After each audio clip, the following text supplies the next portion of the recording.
Financially میرے والدین کی اللہ تعالیٰ ان کو بھی جنت الفردوس میں اعلیٰ جگہ دے. ان کی قربانی کا اندازہ آپ اس سے لگائیں کہ 5ویں کلاس میں جب ہم پہنچے تو وہ جس طرح شیطان بگاتا ہے نا لوگوں کو, مجھے بھی بگایا شیطان نے.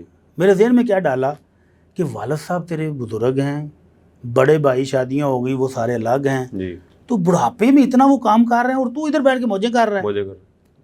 90 کی دہائی میں والد صاحب نے مجھے نئی موٹر سائیکل لے کر دی, اور مجھے اس دور میں 100 روپیہ موٹر سائیکل کے تیل کا جس سے ٹینکی فل ہو جاتی تھی, پورا ہفتہ جہاں مرضی آؤ جو تیل ختم نہیں ہوتا تھا, اور 100 روپیہ مجھے بھی دیتے تھے.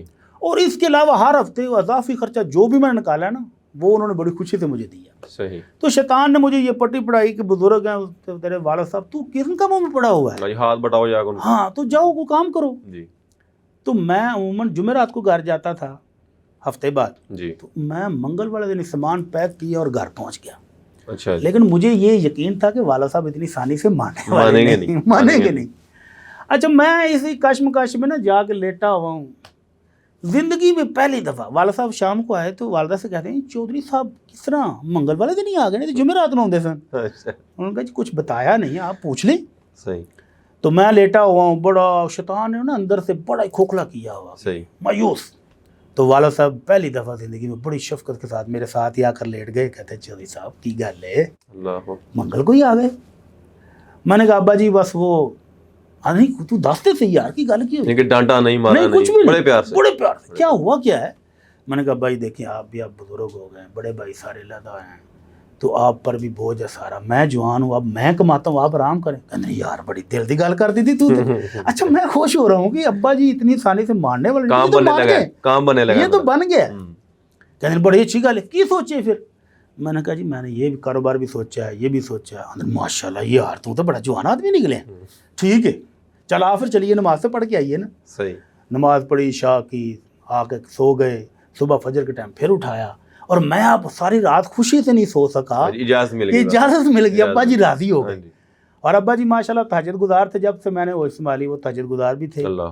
فجر کی نماز پڑھ کے آ کے اشراق تک وہ قرآن کی تلاوت کرتے تھے, اور پھر اشراق پڑھ کے پھر تھوڑی دیر لیٹتے تھے, اور میں فجر پڑھ کے آ کے دوبارہ پھر سو گیا. ابا جی مان گئے. تو ابا جی نے اشراق پڑھی اور پوچھتے ہیں وہ کدھر ہے چودھری صاحب. انہوں نے کہا ستا پہ لو. میرے پاس آ کے چودھری صاحب تو ساندے کاروبار تے جانا سی, تھی ستے پہ ہو. میں فٹافٹ اٹھا, منہ شدھ ہویا, تو والد صاحب نے میرے کپڑے والا بیگ مجھے پکڑایا, اور وہ جو ہفتے وار خرچہ دیتے تھے وہ دوبارہ دیا. تو کہتے ہیں الفاظ سنے ذرا, کہتے پتر تیری کمائی دی لوڑ نہیں, ہم نے تمہیں مدرسے میں اس لیے داخل کروایا تھا کہ کل کو جب ہم نہیں ہوں گے تو ہمارے لیے دعا کرے گا. اللہ اکبر.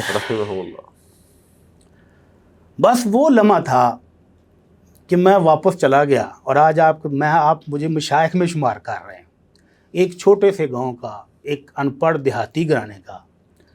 تو والد صاحب کی یہ جو ان کی الفت تھی, دین کے ساتھ جو محبت تھی, یہ مجھے یہاں تک لے آئی.